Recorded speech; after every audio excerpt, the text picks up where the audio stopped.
I'm Dad, And I'm Matt.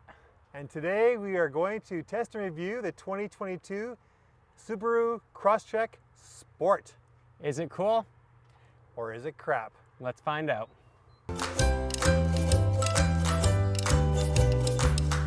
The Subaru Crosstrek has been in Subaru's lineup since 2013. This is the third version of it, though they haven't changed very much. This is the Sport model, which has 185 horsepower, 172 foot-pound torque, 2.5 liter boxer engine. It is the engine to get. If you go for the base model or the premium, you're stuck with the 2 liter, 152 horsepower. I've never driven one, but they say it's slow, and this doesn't feel that fast either, but it's better. It is the Outback engine, and so it's running a smaller, lighter car, so it's got decent horsepower and the most in its class in 2022.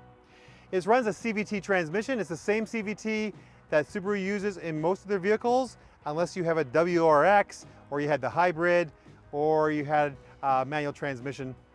This is the same CVT. We'll talk a little bit about that later. I'm not a big CVT fan, but it's pretty good.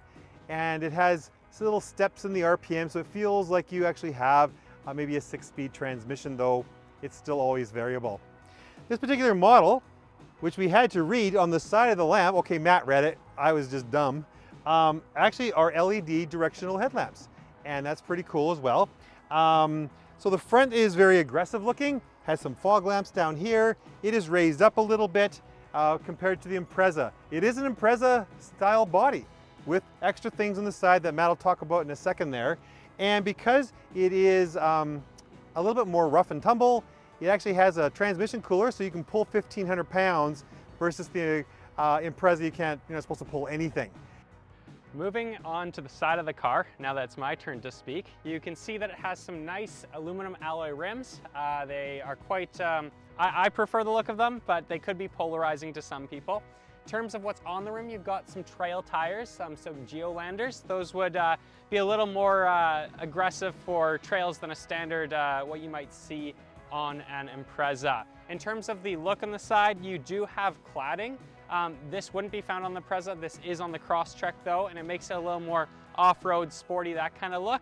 And lastly, it has the roof rack and rails here. We were talking about this beforehand, and I was saying that it looks pretty good with having this cross members on all the time, but you also have to have a hex key to take them off. But since you're a Subaru owner, you're gonna look cool and keep them on the whole time, compared to my dad, who's a Subaru Outback owner, and he likes to tuck his in. So the only way you can be cool is having those out. This is the back of the Subaru. That's about it. Thanks for watching. But Go walk back. actually, I was told I have to say something about it. The cladding continues to the back. There's a license plate, a Subaru badge, and some OK lights. You might be continuing with the theme of OK. The hatch, it works. There's not lots of space. Might fit my dad, depending on how many burgers he eats. So what do you think of the interior of the Crosstrek, Matt? Hey, it works. There's nothing super fancy. It does have fake carbon fiber if you're into that. Carbon fiber. So that is their one kind of luxury look inside here. It is very functional. True weight reduction, if you know what I'm saying. Fake. But it looks nice. It doesn't look terribly sporty. It looks, I think it's right out of the Impreza again. Yeah, it's got some, I believe this is a sport model feature, but it does have the stitching on the steering wheel. It is the sport model feature. It has it along the dash and along there and along the, along the steering wheel. So you don't forget you're driving a sport model. Orange always means sport, doesn't it? It's true. That's why I have a red / orange Ford Green Fiesta. means go, red means stop. Orange means go very fast. Exactly, that's what I'm saying. Okay. Yeah, it looks pretty nice. It's, I mean, it's a little drab. The seats are at least a little bit different texture on them. They've got some little patterns on them with, it looks like the faux Subaru pleather, we used to call it on BMWs, was the fake leather, but the rest is cloth. I wish it was all pleather probably. But this car's also not priced to be a luxury interior car, is it? No, and I think I agree that it's pretty good if you buy, this is a medium level sport, but there's a limited above it, which adds a lot more money. And there's also a hybrid at this year, which even adds it's all limited, plus it's a hybrid. And at that point, now you're spending a lot of money, and the interior's like, okay, but it's soft touch along here, soft touch along there. It's actually got a decent amount of soft touch pieces. So, features. What are your thoughts? It has wired CarPlay and Android Auto, so at least that's good. They don't have wireless till 2024. I am a big fan of the knobs and the buttons. You can touch them, you can move them, you feel them, it clicks rather than being buried in a menu system right there. Even the wheel itself, VW went haptic on their crazy Volkswagen, the GTIs, and you're accidentally hitting things. You don't know if you this wheel has a lot of stuff on it. Like, what do you got? What do you all see there? Well, you got volume, choosing between stations, that kind of thing. Your cruise control, heated steering wheel on this model. And then you've got all the lane assist features. This does have the EyeSight package, which it means it has automatic braking. It has rear facing obstacle avoidance. It has lane keep. It has lane warning. It has all those things. Yeah. I like that. I don't like the lane business. I always turn those things off. But what does S and I mean? I had to look that up. S is sporty. Ooh. And I is intelligent. So it starts off with intelligent, and if you want to degrade yourself, I guess you go to sporty. It's like the smart guy in school and the jock. If you just start driving the car, is it automatically just an intelligent mode? Yes. Okay. Yes, it is. Okay. So it's like the guy who got good on chemistry in high school and the guy who plays for the volleyball team. Well, maybe you can be both, just not with the You have Subaru. to switch it to sport, and all it really does, it makes the engine a little more responsive. It shifts down a little faster. It'll use a little more gas. So I don't know. It seems like a kind of a gimmick to me. So in this economy, you aren't hitting that button. No, drive, baby, drive. A few things that we disliked about the interior Yeah. and the features was that when you're changing things like the temperature, it's up here, and you're changing a button down here, so you're kind of looking away from what you are actually doing. It just kind of feels odd. And then also, this is a feature that is on, it seems like every Subaru that I get into, but you start up the car and the radio turns on, you think, oh, I'll turn it off. Next time it won't turn on. You get it in the car in the morning. It's 6 a.m. You forgot that you had left your music banging from the night before, and you get rocked. Anything else I don't like? Oh, wait a minute. There's some things I still like. I like the heated seats. Dual. Is that on all models or only certain ones, or not sure? You know what? I'm not sure. In Canada, it's different than the United States. For sure, they only came in heated seats in the hybrid in the States. But in Canada, it comes on the Sport, clearly. I'm guessing it's not on the lower models. I'd have to look that up and put a little disclaimer at the bottom of my video here. And it has X mode, which is, it controls the brake and the throttle if you're going like downhill or on sandy level and that kind of stuff. It actually works on our Subaru. I've used it to get out of a spot where I couldn't get out normally. Back seats I can sit behind myself, and I have a little bit of room above my head. So that is actually pretty good. They're 60-40 splits, so you can actually increase that small cargo area to be quite large if you put those things down. But it's not really for a big family. It's kind of a small car still. Yeah, well, if you're in Europe, it's for a big family. In North America, it's for a small family. Fair enough. It really depends on your expectations. So Matt, we got a problem. What's the problem? Other than you wearing different clothes and people knowing that this isn't the same day, is that the Crosstrek can do a donut, but the nice people that own it don't probably want us to do a donut. Yeah, if it was the winter, we could get away with it, but... or if it was really rainy. Yeah, true, if it was really rainy, but on hard pavement, it's something we don't want to do to the tires. Exactly, it has a manual brake, so you yank that baby and you can get a nice donut. So we're gonna have to compromise, which is this kind of strange because usually we eat a donut if it can't. So I have bought a donut, and I think it's appropriate for the kind of people that might own this kind of thing. Yes, the Krispy Kreme. The Krispy Kreme donut. The people who like to be adventurous and outdoorsy, but need a little special treat on the way home and have too much time to wait in line. Pull out to your size head. You just... you just broke it. How big of a head do you have? I don't know. So, I thought this was an appropriate donut because You have to wait in line for them here in Winnipeg because they're new, and the only people that can wait in line are people who don't have kids. That's true. Except the irony is that the owners of this vehicle Have kids. but it's sort of their second vehicle. They have a van for the kids or whatever when they go that kind of stuff that's here. fair. So I had bought 2 of these, and they both were hot and fresh. Yes, and now. Except that there's only one now. And how many days ago did you buy them? I bought it 2 days ago. Was it An yesterday? old. It was donut. yesterday. No, it's pretty fresh. And this one we froze, but I had to eat the other one. So here you go. Try it out. What's your donut scale rating? So what people don't realize is that we're in Winnipeg, and unlike you, we haven't had a Krispy Kreme for the last 15 years. It's something brand new here with extra long lineups. So that's why he was joking about the lineup. Krispy Kreme donuts are light as air and delicious. I'd give it like a 8.5 out of 10. Are we out of 10? I'm giving it 4 out of 5. Oh, well, We don't divide have, mine in I half. don't know if we have a donut rating. That's okay. You want a bite? I'm good now. We just also had pie. Okay, we had pie too. Yeah, don't call us fat. And that's not icing on my shirt.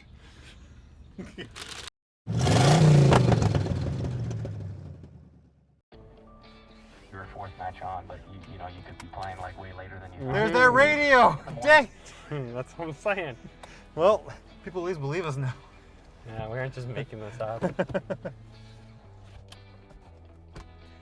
All right, let's go for a ride and see what this thing goes. So this has the same engine as our Outback, Yep. but it's a lot smaller. Same paint So, color too. Same paint color. The 0 to 60 on this thing is 8.4 seconds. Not too bad. That's not bad. It's 2 seconds better than the 2-liter. That's a lot of fan. Let's just turn that down a little bit there. It's how many seconds? 2? 2 10 seconds. seconds. That's a pretty. That's 10 really seconds slow. is a very slow 0 to 60. Exactly. 8 is respectable. So we're driving on a gravel parking lot right now, and we went over some big bumps, and it handles them nice. Like that's Yeah, what it's not- This is its forte. Is nothing else in its category is able to kind of go off road like this thing can. It has X mode. It has better tires. It has lift, 8.7 inches.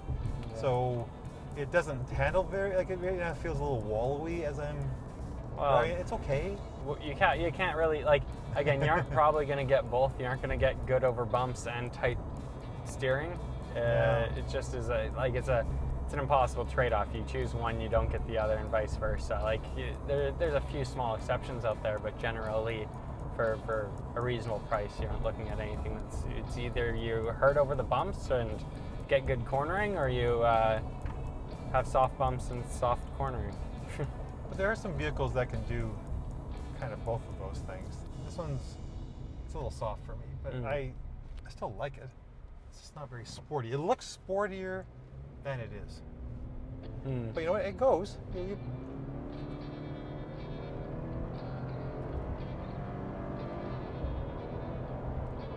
doesn't feel that much faster than the Subaru, actually. Yeah, it's interesting, but it also it almost shifts hard, even though it's a CVT there. Like it hits the top. I know. And it's like, That's faker, right? It's so funny that it's fake. But which here we're coming technically would impact your 0 to 60, but and here we're gonna go over some train tracks, and I suspect that this will be just fantastic. oh yeah. It was almost Very couldn't even smooth. tell. It has good onsetter feeling. It doesn't. It feels very much like my Outback. Steers nice in front. It has a little bit of weight to it. Yeah, I feel like it feels a little lighter, like compared to the Outback, it feels a little lighter, a little smaller, but that's just what it is. Yeah. But realistically, there's no point, if you're especially a couple of two, there's no point in getting the Outback unless you're planning on putting a lot of stuff in the back, but then you gotta get like a small pickup truck. So the gas mileage on this thing is rated around 8.7 city and 7 highway.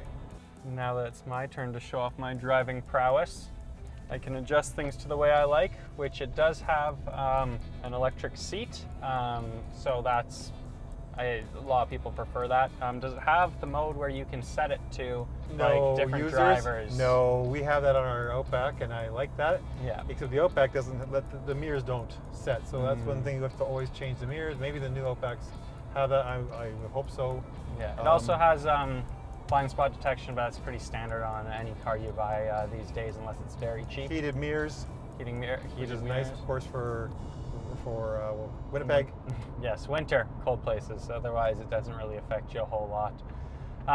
Overall, it tells you everything you need to see. It's got fair amount of screens. It's kind of odd that it has 2 screens here, but that's more of a... Yeah, and I do like the gauges. They're very easy to read. I like round, easy to read gauges. And even though it has the information panel in the middle there, you can flip between that on that left button on the bottom of the steering wheel. So some people also wonder, Crosstrek versus Forester. And again, I don't have a Forester, but it's the same chassis, it's the same engine. Really, it's the same, but I thought the Forester and the Legacy were a chassis, and the Impreza, Crosstrek, and... It's their global platform, but they have different versions of it. Oh, okay. So it's on the smaller one, and the Outback is on the larger one. Yeah. I've never driven a Forester, Yeah. is that they talk about this being the same bottom, but the Forester is just everything's raised up higher. It's a different, obviously a different body. It's not an Impreza body anymore. But they just say it's higher, and the back is higher. You get all that extra room mostly upwards, versus the Outback is lengthwise. Honestly, for day to day, especially when I have to go downtown for work, I prefer this over the Forester probably. Oh, okay.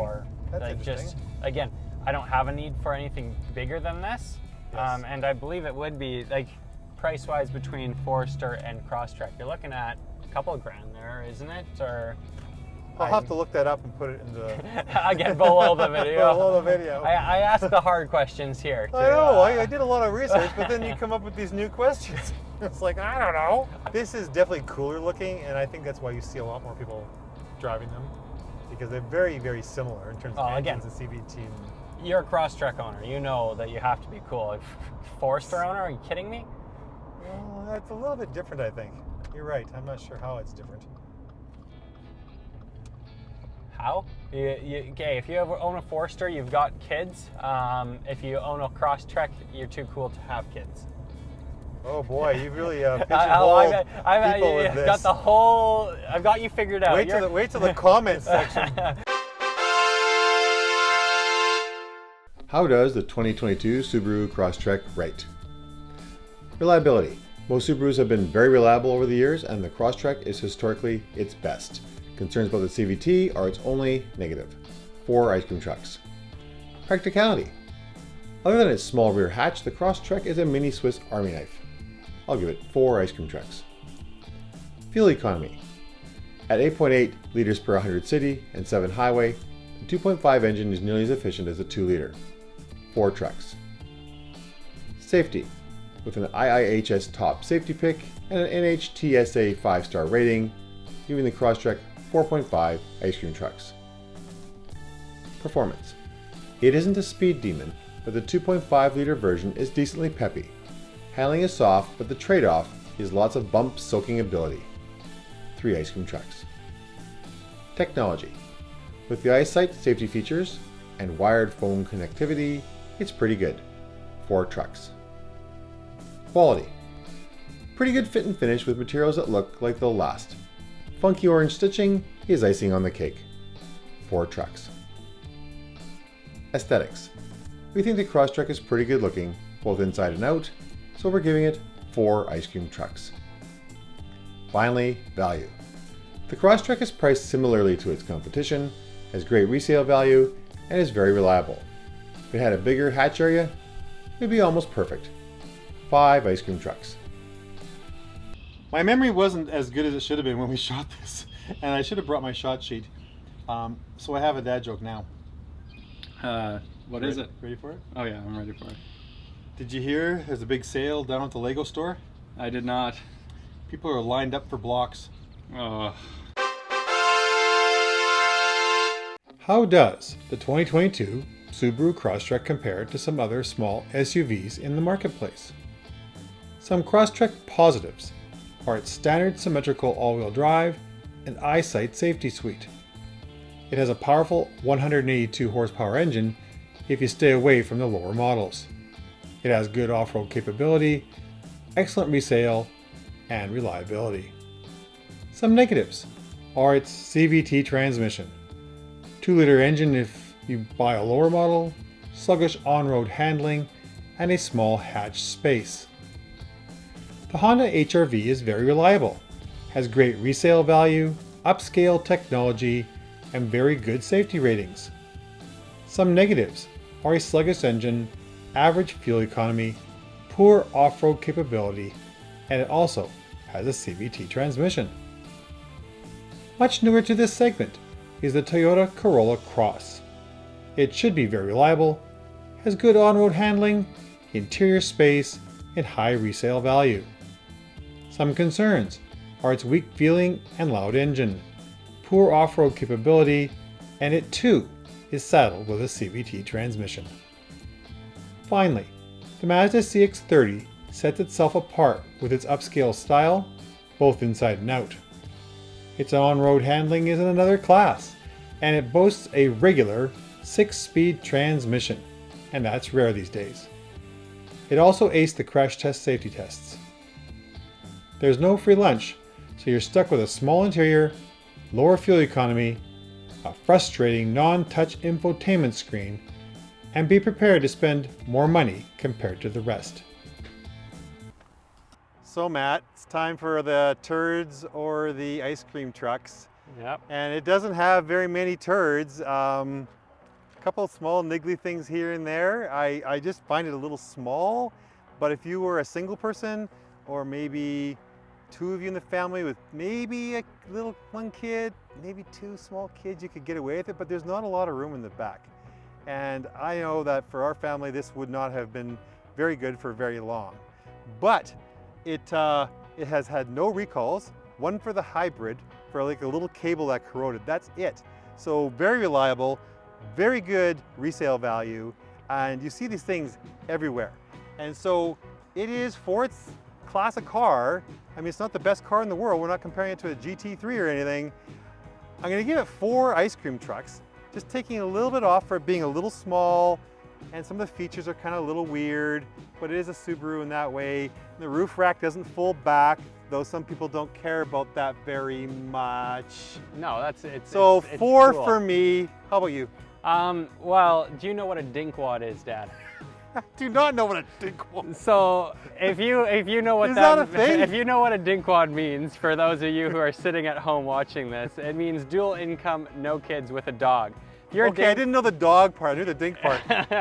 If you're a dinkwad, you're gonna give this six ice cream cones, even though that's not even allowed, because you know that on weekends you have to look cool. Whether you're going out to the park with your dog, whether you're not actually going off-roading, even though you say you do, you know the Subaru commercials. You have to look cool, and I think that you're gonna look cool in this car, and you're gonna feel like, whether you're outdoorsy or not, you're gonna feel like an outdoorsy person, and that's really what matters.